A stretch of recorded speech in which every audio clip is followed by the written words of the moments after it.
ದಕ್ಷಿಣ ಕನ್ನಡ ಜಿಲ್ಲೆಯಲ್ಲಿ ಕೊರೋನಾ ಲಸಿಕೆ ನೀಡುವ ಯೋಜನೆಯಲ್ಲಿ ದೊಡ್ಡ ಮಟ್ಟದಲ್ಲಿ ಹಗರಣ ನಡೆಯುತ್ತಿದೆ ಎಂದು ಮಾಜಿ ವಿಧಾನ ಪರಿಷತ್ನ ಸದಸ್ಯ ಐವನ್ ಡಿಸೋಜಾ ಆರೋಪಿಸಿದರು.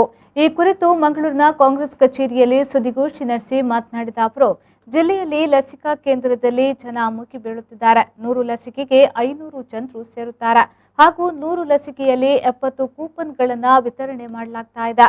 30 ಕೂಪನ್ಗಳನ್ನು ಶಾಸಕರು ಹಾಗೂ ಬಿಜೆಪಿ ಕಾರ್ಯಕರ್ತರು ಹಂಚಿಕೆ ಮಾಡುತ್ತಿದ್ದಾರೆ.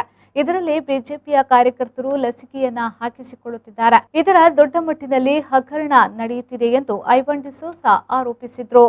ಸಂಸದರು, ಶಾಸಕರು ತಮ್ಮ ಕಚೇರಿಯಲ್ಲಿ ಮತ್ತು ಖಾಸಗಿ ಆಸ್ಪತ್ರೆಯಲ್ಲಿ ಲಸಿಕೆ ಸಿಗುತ್ತದೆ ಎಂದು ಬ್ಯಾನರ್ ಹಾಕುವ ಮೂಲಕ ಜನರನ್ನ ಖಾಸಗಿ ಆಸ್ಪತ್ರೆಗೆ ಸೆಳೆಯಲು ಪ್ರಯತ್ನ ಮಾಡುತ್ತಿದ್ದಾರೆ ಎಂದು ದೂರಿದರು. 3 ತಿಂಗಳಲ್ಲಿ ಶೇಕಡಾ 10ರಷ್ಟು ಜನರಿಗೆ ಲಸಿಕೆ ಸಿಗಲಿಲ್ಲ. ಆದರೆ ಖಾಸಗಿ ಆಸ್ಪತ್ರೆಯಲ್ಲಿ ಯಾರಿಗೆ ಬೇಕಾದರೂ ಲಸಿಕೆ ಸಿಗುತ್ತೆ. ಇಲ್ಲಿ ಬಿಜೆಪಿ ಸರ್ಕಾರ ಲಸಿಕೆಯಲ್ಲಿ ವ್ಯಾಪಾರ ಮಾಡುತ್ತಿದೆ ಎಂದು ಅವರು ಹೇಳಿದರು. ಪ್ರಮುಖ ಉದ್ದೇಶ ಇರೋದು ಲಸಿಕೆ ಕೇಂದ್ರಗಳಲ್ಲಿ ಜನಸಂದಣಿ ಬಹಳ ಜೋರಾಗಿದೆ. 100 ಡೋಸ್ ಲಸಿಕೆಗೆ 500 ಜನ ಸೇರ್ತಾರೆ ಮತ್ತು 100 ಡೋಸ್ ಲಸಿಕೆಯಲ್ಲಿ 70 ಕೂಪನ್ಗಳನ್ನು ಕೊಡ್ತಾರೆ. 30 ಕೂಪನ್ಗಳನ್ನು ಶಾಸಕರು ಮತ್ತು ಬಿಜೆಪಿಯ ಕಾರ್ಯಕರ್ತರು ಕಿಸೆಯಲ್ಲಿಟ್ಟುಕೊಳ್ತಾರೆ. ಮತ್ತೆ ಎಲ್ಲ 500ರಲ್ಲಿ 430 ಜನರನ್ನು ಹಿಂದೆ ಕಳಿಸ್ತಾರೆ. ಕಳಿಸಿ ಎಲ್ಲರೂ ಹೋಗಿ ಆದಮೇಲೆ ಬಿಜೆಪಿ ಕಾರ್ಯಕರ್ತರು, ಬಿಜೆಪಿ ಶಾಸಕರು, ನಿಮಗೆ ಲಸಿಕೆ ಬಂದಿದೆ, ನಿಮ್ಮ ಹೆಸರು, ನೀವು ಬನ್ನಿ ಅಂತೇಳಿ ಬಿಜೆಪಿ ಕಾರ್ಯಕರ್ತರನ್ನು ಮತ್ತು ಅವರ ಸಂಬಂಧಿಕರನ್ನು ಕರೆದು ಲಸಿಕೆಯನ್ನು ಕೊಡ್ತಾರೆ.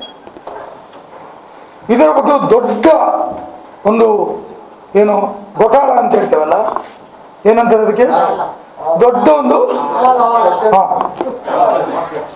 ಮಾಫಿಯಾ ನಡೀತಾ ಇದೆ, ಹಗರಣ ನಡೀತಾ ಇದೆ. ಇದರಲ್ಲಿ ಶಾಸಕರುಗಳು, ಎಂಪಿಗಳು ಮತ್ತು ಬಿಜೆಪಿಯ ಚುನಾಯಿತ ಪ್ರತಿನಿಧಿಗಳು ನೇರವಾಗಿ ಸಚಿವರು ಸರ್ಕಾರದ ಬಿಕ್ಕಟ್ಟನ್ನ ಬಗೆಹರಿಸುವ ಕೆಲಸ ಮಾಡುತ್ತಿದ್ದಾರೆ. ಕೊರೋನಾ ಸಂದರ್ಭದಲ್ಲಿ ಒಳ ಜಗಳ ಬೇಕಾ ಎಂದು ಐವನ್ ಡಿಸೋಜಾ ಪ್ರಶ್ನಿಸಿದರು.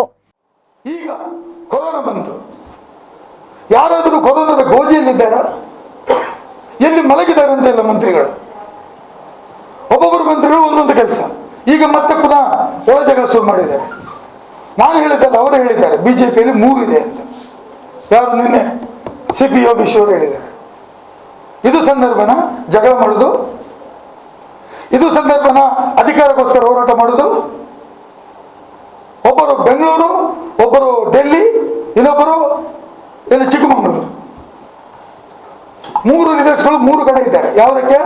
ಒಳ ಜಗಳ ಸರಿ ಮಾಡಲಿಕ್ಕೆ, ರಾಜಧರ್ಮದ ಒಳ ಜಗಳ. ಅದರ ಮಧ್ಯೆ ಕೋಟ್ಯಾಂತರ ರೂಪಾಯಿ ಬೆಲೆ ಬಾಳುವಂತಹ ಲಕ್ಷಾಂತರ ಎಕರೆ ಭೂಮಿಯನ್ನು ಜಿಂದಾಲ್ಗೆ ಧರ್ಮಾರ್ಥ ಕೊಡ್ಲಿಕ್ಕೆ ಹೊರಟಿದ್ದಾರೆ. ಯಾವ ಉದ್ದೇಶಕ್ಕೋಸ್ಕರ? ಜಿಂದಾಲ್ ಅವರು ಏನು ಧರ್ಮಾರ್ಥವಾಗಿ ವ್ಯಾಕ್ಸಿನ್ ಕೊಟ್ಟರು ಅಂತೇಳಿ? ಈ ವೇಳೆ ಕಾಂಗ್ರೆಸ್ ಮುಖಂಡರಾದ ಶಶಿಧರ್ ಹೆಗ್ಡೆ, ಅಪ್ಪಿ, ನವೀನ್ ಡಿಸೋಜಾ, ನಜೀರ್ ಬಜಾಲ್, ಅಬ್ದುಲ್ ರೌಫ್ ಸೇರಿದಂತೆ ಮತ್ತಿತರ ಕಾಂಗ್ರೆಸ್ ಮುಖಂಡರು ಉಪಸ್ಥಿತರಿದ್ದರು.